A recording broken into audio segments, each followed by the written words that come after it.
आजचा कार्यक्रम हा खरोखर अतिशय चांगला कार्यक्रम आहे, कारण आज ज्या विविध घटकांना या कार्यक्रमाच्या माध्यमातून लाभ देऊन आपण एक प्रकारे त्यातल्या अनेकांना आपल्या पायावर उभं करतोय।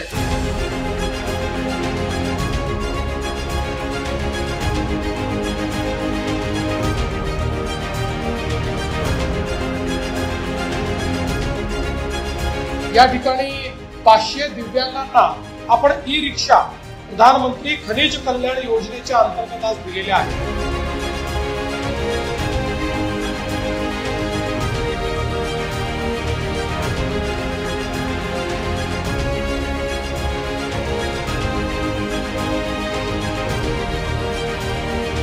गेल्या काही वर्षापासून सातत्याने आपलं जे स्वप्न होतं की महाज्योतीच्या कार्यालयाची आणि प्रशिक्षण संस्थेची इमारत या ठिकाणी तयार व्हावी, त्याचं भूमिपूजन हे नुकतंच आपण या ठिकाणी केलेलं आहे।